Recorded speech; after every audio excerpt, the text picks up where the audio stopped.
Bienvenido, bienvenida a un nuevo episodio de Week in 15, el podcast de actualidad tecnológica, política y económica. En no más de 15 minutos te contaremos las novedades de esta última semana, para que no te pierdas nada en este mundo cambiante. Contenido generado por inteligencia artificial, pero seleccionado por inteligencia humana. ¡Vamos a ello! Iniciamos hoy una exploración detallada, a partir de un conjunto de fuentes bastante fascinantes, la verdad. Dibujan un panorama, complejo y muy cambiante. Vamos a ver cómo ese sueño tecnológico, pues parece que se tambalea para algunos. Pero, ojo, al mismo tiempo, surgen oportunidades casi impensables gracias a la inteligencia artificial. Y también analizaremos demostraciones de poderío militar, avances biotecnológicos que rozan la ciencia ficción, sin olvidar, claro, la cara más humana del emprendimiento, de la creatividad individual. Efectivamente, la idea es destilar un poco las claves de todos estos materiales, que son diversos, a ver qué tendencias reales hay detrás de los titulares, qué implican estos avances y también los retrocesos para el futuro cercano. Intentaremos, conectar los puntos entre la IA, el mercado laboral, la geopolítica y la propia condición humana, ¿no? Usando las historias y los datos que tenemos. Exacto. Entonces, manos a la obra. Vale, empezamos con una situación que es casi una paradoja. Durante décadas, estudiar informática en Estados Unidos era, prácticamente una garantía de éxito. Sí. Salarios de 6 cifras, carreras meteóricas en las Big Tech, las grandes tecnológicas, ¿no? Pero esa promesa parece que se está resquebrajando. Pues sí, los datos que aportan las fuentes son bastante elocuentes, Las matrículas en informática se duplicaron en solo 10 años, una barbaridad, pero el mercado da señales claras de saturación. Claro. Los despidos masivos en esas mismas Big Tech, y súmale la capacidad creciente de la IA para generar código, pues parece que han reducido drásticamente la demanda de programadores junior. Los más básicos, digamos. Eso es. Las cifras de desempleo para recién graduados en ciencias de la computación, un 6,1%, o ingeniería informática, 7,5%, superan ahora a las de carreras como biología o incluso historia del arte, que rondan el 3%. O sea, la rentabilidad de esa inversión educativa es cada vez más incierta, la verdad. Y las historias personales que se recogen lo ilustran de forma bastante cruda. Manasi Mishra, graduada en informática, cuenta que después de enviar decenas y decenas de solicitudes, la única respuesta que obtuvo fue de la cadena de comida rápida Chipotle. ¡Madre mía! Lo dice con ironía, ¿sabes? Ni siquiera McDonald's me ofreció una entrevista. Otro caso, Zack Taylor. Envió más de 5.700 candidaturas. ¿5.700? Para conseguir solo 13 entrevistas. Y ninguna oferta final. La competencia es feroz, claro. No solo contra otros graduados, sino también contra los propios algoritmos de selección. Ahí has tocado un punto interesante, sí. Los sistemas de inteligencia artificial que filtran los currículums, los TVs. Un informe que se cita, de Harvard y aquí en Accenture, sugiere que estos procesos automáticos podrían estar impidiendo que hasta 27 millones de trabajadores cualificados encuentren empleo. ¿27 millones? Sí, la razón. Pues que sus currículums no encajan en moldes rígidos, ¿sabes? O no están optimizados para que los lean bien estos algoritmos. Los rechazos automáticos pueden llegar en segundos, sin que una persona llegue siquiera a ver el perfil. Es un filtro invisible, pero tela marinera lo potente que es. Es tremendo pensar en ese muro algorítmico, ¿sí? Y mientras unos luchan por entrar en ese mercado, los gigantes de la IA, como OpenAI, la creadora de ChatGPT, pues afrontan sus propios cuellos de botella. Ajá. Parece que ya no quieren depender exclusivamente de Nvidia para los chips y están preparando su propio hardware de IA. ¿Es así? Sí, esa es la línea que apunta el Financial Times. Podrían empezar la producción en masa el próximo año, en colaboración con Broadcom. El objetivo no sería vender estos chips, sino usarlos internamente. Como Google o Amazon. Exacto. Es una estrategia similar a la que ya siguen Google y Amazon para reducir costes operativos y, sobre todo, y esto es clave, asegurar el suministro de componentes críticos. Sam Altman, el CEO de OpenAI, ha hablado repetidamente de la brutal escasez y los desorbitados costos de los chips actuales. Lo ve como un desafío central para seguir avanzando. Claro, para hacernos una idea de la escala de la que estamos hablando, se menciona que OpenAI opera sobre una supercomputadora de Microsoft que usa unas 10.000 GPUs de NVIDIA. ¿10.000? Sí, las GPUs, esas unidades de procesamiento gráfico, que son esenciales para entrenar y ejecutar estos modelos de IA tan complejos. Se estima que cada consulta ChatGPT cuesta alrededor de 4 céntimos de dólar. Te parece poco, pero... Claro, pero si ChatGPT llegara a gestionar solo una décima parte del volumen de búsquedas de Google, la inversión inicial solo en GPUs rondaría los 48.100 millones de dólares. Y necesitarían unos 16.000 millones anuales solo para reponer o ampliar esos chips. Es una barbaridad de dinero. Entiendo perfectamente que busquen alternativas. Vamos. Desde luego. De hecho, Altman lleva tiempo moviéndose en esa dirección, buscando socios. Las fuentes mencionan nombres como SoftBank, Intel, Samsung, la propia Microsoft y TSMC, el gigante taiwanés de semiconductores, para crear una red global de fábricas de chips. Una red propia, digamos. Eso es una maniobra estratégica a largo plazo, para garantizar el suministro y controlar los costes. Altman ha advertido que el progreso futuro de la IA dependerá fundamentalmente de innovaciones en el diseño de chips y de cadenas de suministro mucho más robustas y diversificadas. O sea, no es solo un problema de costes, es un habilitador clave para la siguiente fase de la IA. Fascinante ver cómo la necesidad agudiza el ingenio incluso a esa escala, ¿eh? Y ahora veamos la otra cara de la moneda de la IA. Una predicción también de Sam Altman que suena, radicalmente distinta. A ver. Habla de la posibilidad de la primera startup valorada en $1.000 millones creada por... Una sola persona. Una sola persona. Sí, armada solo con un portátil, conexión a Internet y lo que él llama un ejército de agentes de IA. Y lo ve cercano, quizás para 2028, impulsado por avances como el esperado GPT-5. Sí, es una idea potente, la verdad. Lo que estamos viendo es una inversión fundamental. La IA no solo automatiza tareas, sino que, digamos que democratiza la capacidad de ejecución a gran escala. ¿A qué te refieres con eso? Pues que tareas que antes requerían equipos enormes, investigación de mercado, desarrollo de producto, marketing digital, ventas, atención al cliente, podrían ser gestionadas o asistidas masivamente por IA. Las fuentes identifican 5 fuerzas que harían esto inevitables. Inevitables. A ver, ¿cuáles son? Pues mira, 1, la IA agencial, o sea, programas autónomos que hacen tareas específicas 24/7. 2, herramientas no-code y la orquestación de APIs, esas interfaces para conectar programas fácilmente que permiten construir sistemas complejos muy rápido. Vale. 3, la distribución digital global que te da acceso masivo a audiencias. 4, la micromonetización impulsada por IA, permitiendo servicios escalables sin coste humano adicional. Y 5, y esto es clave, la caída drástica del coste de la inteligencia, haciendo el trabajo intelectual casi tan accesible como hoy lo es el almacenamiento en la nube. Suena casi a ciencia ficción, pero ya se ven indicios de esto. Algunos sí, algunos sí. Se menciona que menos de 1/3 de las nuevas startups tienen fundadores individuales.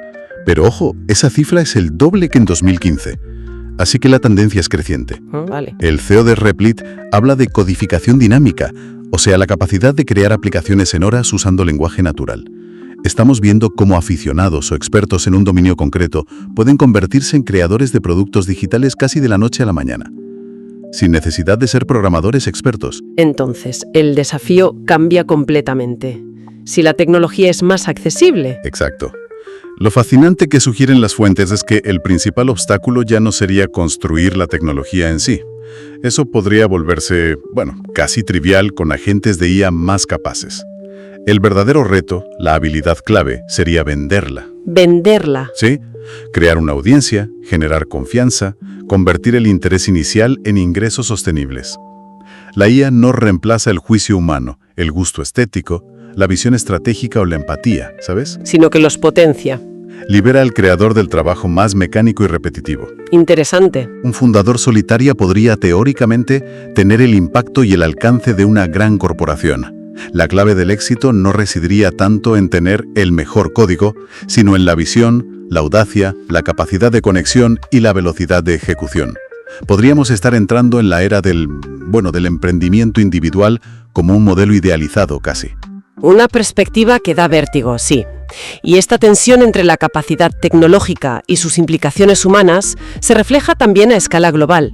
Fijémonos ahora en la geopolítica, con una fuente que detalla una gran exhibición de poderío militar chino. Sí, se trata de un gran desfile militar en China, para conmemorar el 80 aniversario de la victoria sobre Japón en la Segunda Guerra Mundial, y contó con la presencia de líderes internacionales como Putin de Rusia y Kim Jong-un de Corea del Norte, lo que ya envía un mensaje, claro. Desde luego. Pero lo central fue la exhibición de armamento avanzado. Se mostraron misiles balísticos intercontinentales como el DF-5C, capaz teóricamente de alcanzar Estados Unidos, y el DF-61 con capacidad para múltiples ojivas nucleares. ¿Pela? También sistemas hipersónicos antibuque como el IJ-17 e IJ-19, diseñados específicamente para evadir las defensas navales, y el ya conocido DF-26D, apodado el Guam Killer, por su presunta capacidad de atacar bases estadounidenses clave en el Pacífico. Es una clara muestra de la estrategia china A2AD, ¿sabes?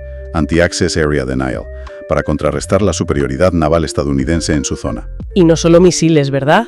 También se vieron drones avanzados como el llamado Loyal Wingman, que opera junto a cazas tripulados, los cazas furtivos J-20 y J-35, un sistema láser terrestre gigante, el LI-1, que supuestamente puede cegar pilotos o inutilizar la electrónica de aeronaves o satélites. Casi nada. Incluso algo que parece sacado de la ciencia ficción total. Lobos robóticos de combate. Perros robot de unos 70 kilos, capaces de llevar 20 kilos de carga útil, con 3 horas de autonomía y equipados para ataques de precisión. Lobos robóticos. Increíble. Todo esto, claro, en un contexto de crecientes tensiones con Estados Unidos y las reivindicaciones chinas sobre Taiwán. El propio Xi Jinping habló de estar en una encrucijada entre la paz y la guerra. Pero el mensaje de fuerza del desfile era, bueno, inequívoco. Además, se reforzó la narrativa de la alianza estratégica con Rusia. El jefe de Rosatom, la empresa estatal rusa de energía nuclear, prometió ayudar a China a sobrepasar el potencial nuclear estadounidense, al menos en términos de energía atómica civil, construyendo más reactores. Ajá. Y como anécdota curiosa que circuló ampliamente en China, está la llamada broma de la pizza. Medios afiliados al Estado como Yuyuan Tantian publicaron noticias afirmando que durante el desfile, los pedidos en pizzerías cercanas al Pentágono, mencionando cadenas como Domino's o Papa John's, se habían multiplicado por 3 o 4. ¿En serio? Sugiriendo que en Estados Unidos se estaba siguiendo el evento con muchísima atención y nerviosismo. Exactamente. Incluso circularon comentarios virales en redes chinas del tipo: si el Pentágono pidiera pizza y misiles DF-61 simultáneamente, los misiles llegarían primero. ¡Qué bueno! Bueno, entre comillas. Claro. Más allá de la veracidad o la exageración, es un detalle interesante sobre cómo se construye la narrativa y la percepción en la esfera internacional, ¿no? Estos eventos y las anécdotas que los rodean se usan activamente en la guerra de información, para proyectar una imagen de poder, de vigilancia global y para moldear la opinión pública, tanto interna como externa. Es un aspecto clave de la geopolítica moderna. Un recordatorio de que la tecnología y la narrativa van de la mano en el poder. Sí. Y si hablamos de tecnología que desafía límites, pasemos del ámbito militar a la biotecnología más disruptiva. Hay una noticia sobre investigadores chinos de una empresa llamada Kaiwa Technology que han presentado un humanoide equipado con un útero artificial capaz, según afirman, de simular un embarazo humano. Sí, es un desarrollo que plantea, muchísimas preguntas. Se describe como un sistema complejo que contiene líquido amniótico sintético y un mecanismo para suministrar nutrientes al embrión durante los 9 meses teóricos de desarrollo. 9 meses. El doctor Zhang Qifeng, que lidera el proyecto según la fuente, enfatiza que no es una simple incubadora, sino un intento de imitar más fielmente el proceso biológico natural. El objetivo final que declaran es integrar este útero artificial en el propio robot humanoide para permitir algún tipo de interacción entre un humano, quizás el futuro padre o madre, y la máquina durante el periodo de gestación. Una interacción humano-máquina durante la gestación. Suena increíble. Se menciona que podría estar listo en 1 año y con un coste estimado de unos $14.000, aunque curiosamente no se detalla cómo se realizaría la fecundación inicial o la introducción del embrión en este sistema. Claro, detalles clave que faltan. Y, como era de esperar, el anuncio ha generado un debate ético muy intenso. Por un lado, se presenta como una posible esperanza para personas o parejas con problemas graves de fertilidad. Pero, por otro lado, surgen críticas muy fuertes que lo consideran antinatural. Y las críticas van más allá de lo puramente filosófico o religioso, ¿eh? Apuntan a la privación del embrión de la interacción biológica fundamental que ocurre en el útero materno. ¿Cómo qué, por ejemplo? Pues la exposición al sistema inmune de la madre, el flujo constante de hormonas maternas, la conexión bioquímica y hasta neurológica que se establece durante un embarazo natural. Hay interrogantes serios sobre qué implicaciones tendría para el desarrollo físico, inmunológico y quizás hasta psicológico a largo plazo un entorno de gestación completamente artificial y mecánico. Claro. Si conectamos esto con el panorama general que estamos dibujando hoy, pues nos enfrenta a preguntas fundamentales sobre los límites de la intervención tecnológica en la vida humana. ¿Hasta dónde estamos dispuestas a llegar o deberíamos llegar en la fusión de robótica, biotecnología y el propio acto de la reproducción? Cuestiones profundas, sin duda. Pero bueno, en medio de estas grandes corporaciones tecnológicas, proyectos estatales y dilemas éticos a gran escala, también encontramos historias de creatividad individual que brillan con luz propia. Hablemos de un videojuego que ha llamado la atención recientemente, Void Breaker. ¿Ah, sí? Un shooter de acción frenética con un toque de humor y desarrollado íntegramente por una sola persona, Daniel Stubington, bajo el sello de Stubby Games. Es un caso muy interesante. Y no es aislado, ¿eh? El juego pertenece al género roguelite, un tipo de videojuego muy popular en la escena independiente. Se caracteriza por niveles que cambian en cada partida y un sistema de progreso que se mantiene entre intentos. Que engancha mucho, vamos. Exacta.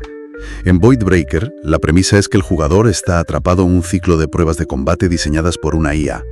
Esta estructura de partidas cíclicas, donde consigues mejoras constantes y los enemigos y escenarios varían, resulta muy adictiva. Aunque visualmente no sea una superproducción con gráficos fotorrealistas, la fuente destaca que su jugabilidad está muy pulida. Las armas transmiten buenas sensaciones, los escenarios tienen elementos destructibles e incluye mecánicas interesantes como una pistola de gravedad que va mejorando. Y este desarrollador, Daniel Stubington, ya tenía un juego previo, The Entropy Center. ¿Era similar? No exactamente en género, pero sí en filosofía, digamos. The Entropy Center era más bien un juego de puzzles en primera persona.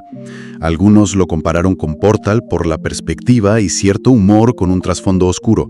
Su mecánica central giraba en torno a un rifle especial que permitía rebobinar el tiempo de objetos específicos para resolver acertijos.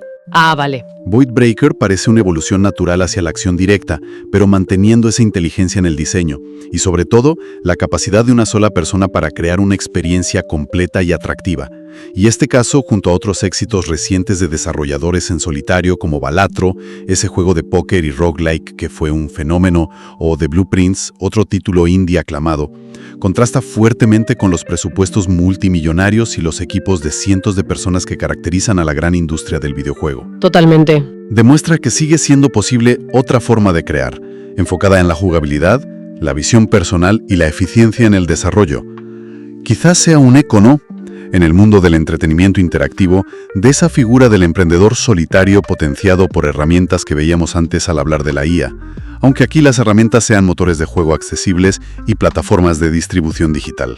Una conexión interesante, sí. Y hablando de emprendimiento, volvemos a ese mundo, pero para abordar una realidad que a menudo se silencia, especialmente en algunos ecosistemas como el español: el cierre de una startup. Tema delicado. Algo que, según las fuentes, le ocurre a un porcentaje altísimo, quizás el 85% de las nuevas empresas, pero que en España, por ejemplo, sigue siendo un tema tabú, cargado de estigma social y personal. Se contrasta el postureo habitual en redes sociales sobre las rondas de financiación con el silencio que suele rodear los finales menos exitosos. Sí, y se subraya la necesidad de desestigmatizar ese fracaso, si es que esa es la palabra adecuada, para que el ecosistema emprendedor madure realmente. Se establece una comparación con la visión más anglosajona, especialmente la de Silicon Valley. ¿En qué sentido? Allí la experiencia previa, incluso si incluye cierres de empresas anteriores, a menudo se valora positivamente. No sería raro que un inversor preguntara ¿cuántas veces has fracasado? No como una acusación, sino como una forma de medir la resiliencia, la capacidad de aprendizaje y la experiencia real del emprendedor en situaciones difíciles. En España, parece que esa cultura de aceptar el fallo como parte del camino aún necesita evolucionar. Las fuentes recogen testimonios valientes, la verdad, de emprendedores que han pasado por esa experiencia. Gloria Gubianas, cofundadora de Hemper, una marca pionera en moda sostenible que llegó a ser B Corp. Que tiene mucho mérito. Exacto. Ella habla de la profunda soledad del proceso. Nadie te enseña a gestionarlo en la universidad. No hay referentes claros a seguir. Cristina Durán, que fue CEO de Frontwave Imaging, una startup que desarrollaba software innovador para detectar el cáncer de mama, menciona lo increíblemente duro que fue comunicar la decisión de cierre al equipo y tener que pasar por un concurso de acreedores.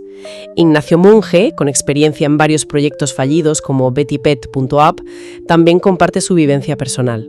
Al analizar las causas, señalan diversos factores que pueden confluir. Problemas para conseguir financiación en etapas clave, a veces agravados por modas o sesgos del momento, como la actual obsesión por la IA que sintió Durán que afectaba la percepción de su dispositivo médico, a pesar de su potencial. Curioso, ¿eh? Sí. También la falta de conocimiento profundo por parte de algunos inversores sobre sectores muy específicos o nicho. Monge, por su parte, destaca lecciones aprendidas sobre la importancia crítica de elegir bien a los cofundadores desde el inicio y de contar con perfiles técnicos sólidos dentro del propio equipo fundador, no depender exclusivamente de externos. Pero más allá de las causas, el mensaje clave que transmiten estos emprendedores es la importancia de transformar la experiencia, por dolorosa que sea, en aprendizaje. Gloria Gubianas recalca la necesidad de mirar atrás, incluso durante las fases administrativas finales del cierre, para valorar objetivamente lo que sí se construyó, lo que sí funcionó. Es importante eso. Ignacio Monge ha decidido compartir abiertamente su experiencia y aprendizajes para ayudar a otros a través de una newsletter, mostrando la vulnerabilidad no como debilidad, sino como fortaleza y fuente de conexión. Aunque también reconocen que para algunas personas la herida sigue demasiado abierta y prefieren mantener el anonimato, algo que la propia redacción que elaboró la fuente constató al intentar contactar a otros emprendedores en situaciones similares. Entonces, ¿qué podemos extraer de esto? Pues que la resiliencia, la capacidad de aprender del error y, de manera fundamental, la atención a la salud mental de los fundadores son tan cruciales para construir un ecosistema emprendedor sano y maduro como lo son la financiación, la tecnología o las métricas de crecimiento. Totalmente de acuerdo. Desestigmatizar el cierre, verlo no como un estigma personal, sino como un posible resultado dentro de un proceso de alto riesgo y alto aprendizaje. Parece ser un paso cultural necesario, ¿no crees? Sin duda. Hemos recorrido hoy un espectro realmente amplio, desde la creciente incertidumbre laboral en sectores tecnológicos tradicionales hasta la promesa casi de ciencia ficción de imperios empresariales unipersonales impulsados por IA, Sí. desde las imponentes demostraciones de fuerza militar hasta los profundos dilemas éticos que plantea la biotecnología reproductiva, y desde la chispa de la creatividad individual en el desarrollo de videojuegos hasta la dura pero valiosa lección que puede extraerse del emprendimiento que no llega a buen puerto. Lo que parece emerger como hilo conductor, diría yo, es una tensión constante entre el potencial disruptivo y acelerador de la tecnología y la experiencia humana fundamental, con sus complejidades, sus vulnerabilidades, sus aspiraciones. Sí, esa tensión está clara. La IA puede amenazar empleos, pero también podría potenciar la creación individual a una escala sin precedentes. La tecnología puede servir para la disuasión y la guerra o para explorar fronteras inéditas de la vida misma. El fracaso empresarial puede ser devastador a nivel personal, pero también puede convertirse en una fuente insustituible de aprendizaje y crecimiento futuro, si el entorno lo permite, claro. Y todo esto nos deja flotando una reflexión final, quizá. A medida que la inteligencia artificial y la automatización asumen más y más tareas, desde escribir código hasta, quizá, algún día participar en la gestación, y que individuos aislados pueden llegar a manejar recursos o crear productos de impacto global. ¿Qué es lo que definirá la contribución y el valor singularmente humanos en la próxima década? ¿Qué habilidades, qué cualidades intrínsecas se vuelven realmente esenciales cuando el cómo hacer las cosas está cada vez más al alcance de una máquina inteligente? Ahí lo dejamos. Gracias por acompañarnos durante estos minutos. Esperamos que el contenido te resulte de ayuda para entender el mundo cambiante en el que vivimos. Si te gusta este contenido, no olvides suscribirte al canal y darle a la campanita nos ayudas a seguir creando contenidos y estarás al día de la publicación de cada semana. Nos vemos la semana que viene.